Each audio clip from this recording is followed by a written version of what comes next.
Hello, ladies and gentlemen, and welcome to the Discriminating Gamer. Say, did you know that before it was carved, the natural beauty of Mount Rushmore was unprecedented? Ladies and gentlemen, today we're going to go ahead and take a look at Tarawa, 1943, from Worthington.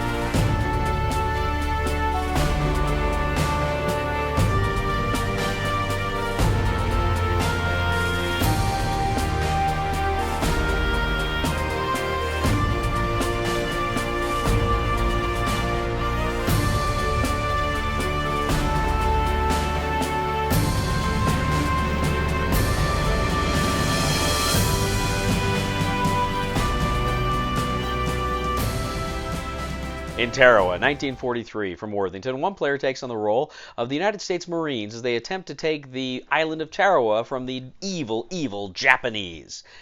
They're class acts today, but in 1943, ooh. The game board is a map of the island with various locations for cohesion trackers for the various battalions.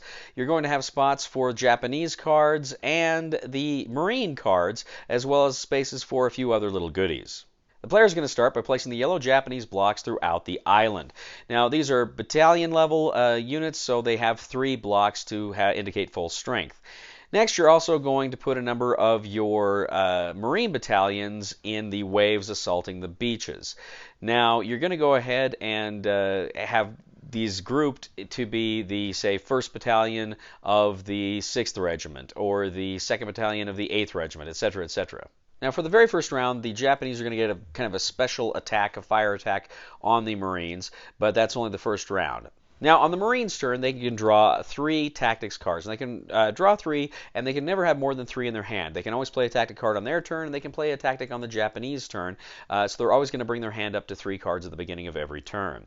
Now, on the Marine turn, they can take one of several different actions, but they can only ever take 1 action per turn unless a card specifies otherwise. Now, the actions, first of all, are attack, and I'll discuss combat later. You essentially attack by moving one of your cohesion points down 1 space. You can also move. If there's an empty space in front of you, you can move into that empty space, and again, you have to take your cohesion down 1 point. You can also rotate battalions, meaning you can switch places with a battalion directly in front of you.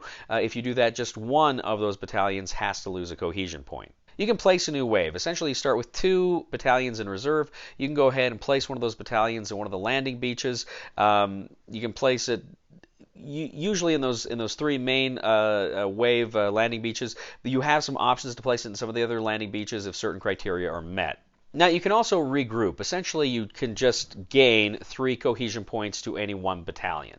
Now, combat is very interesting in this game, and it works differently for the Marines than for the Japanese. Essentially, the Marines will roll a number of die, usually 5 die whenever they attack. Now, essentially, you're trying to pay attention to doubles. If the Marines roll 2 6s or 2 5s, the Japanese lose a block. If they roll a 4, that 4 is removed immediately, can't be rerolled, it's out of the game. If you roll a 3, you immediately reroll.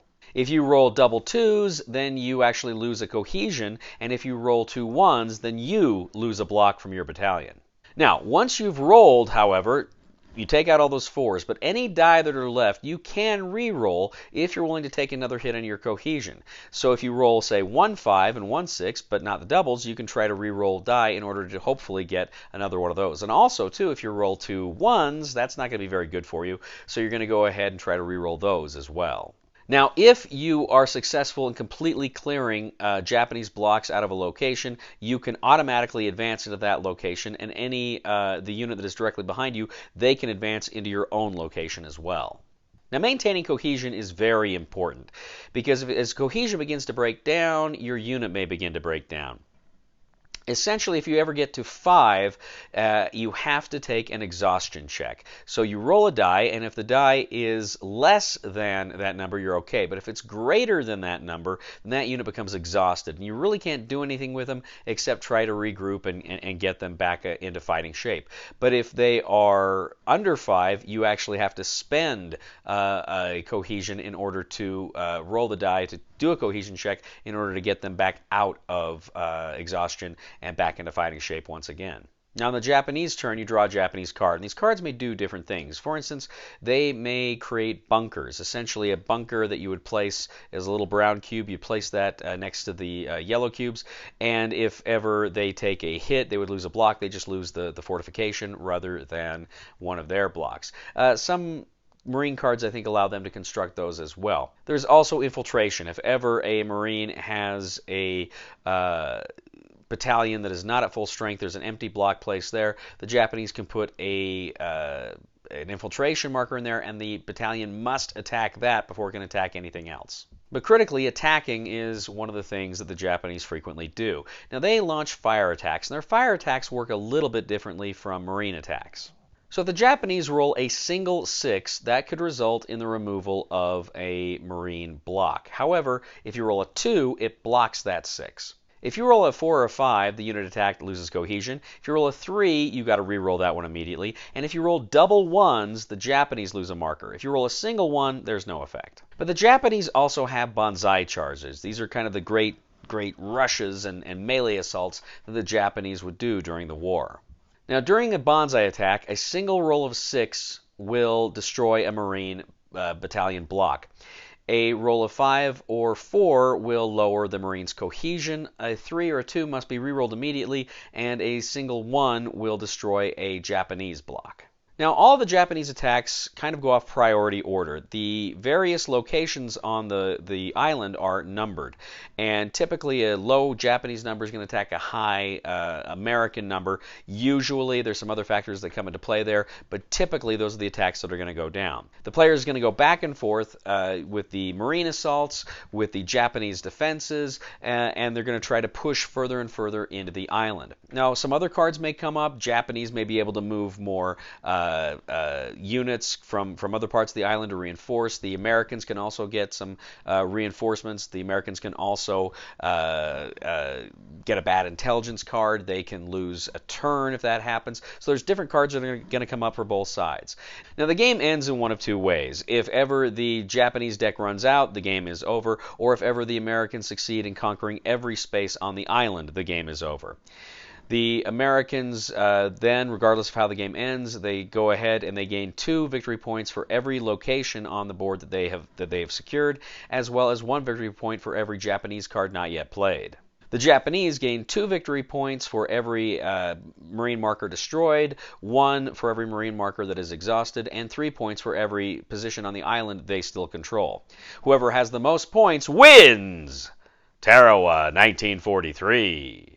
So Tarawhynot in 1943, another World War II game, solitaire World War II game, that is really easy to learn and play. Very easy. Not a lot of ambiguity in this game. In fact, it's one of those games that kind of looked like Freeman's Farm.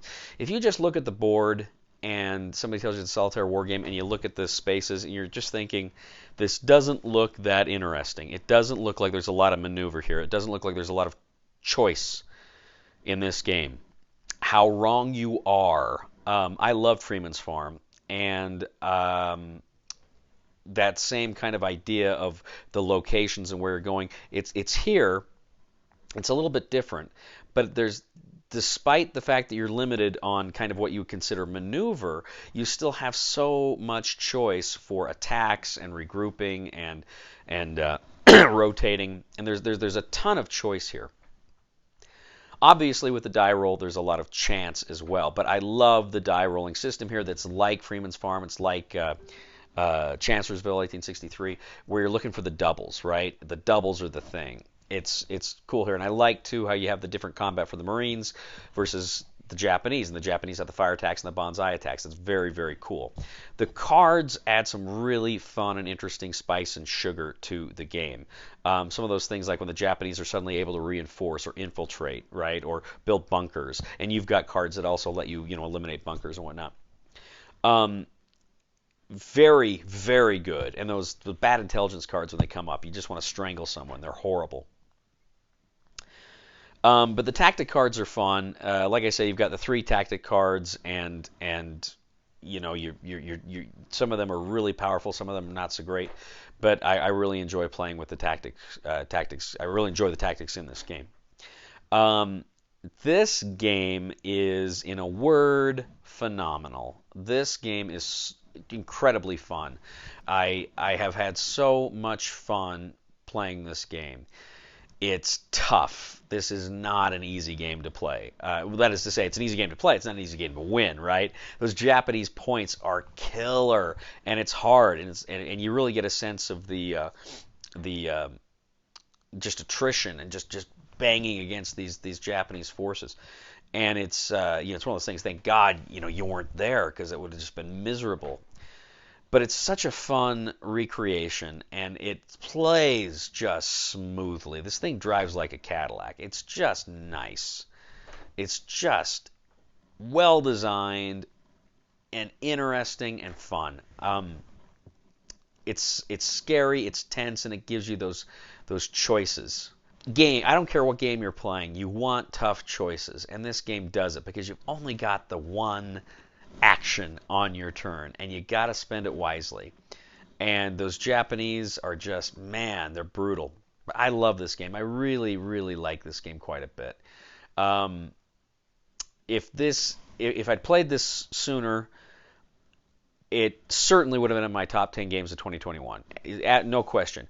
And it very well would have been in my my recent top 10 World War II games. It's really good. It is really, really good. I really like Tarawa 1943. I would love to see the system adapted to other games, maybe even on a bigger scale. I'd love to see maybe certainly an Okinawa game would be great, or an Iwo Jima game would be great.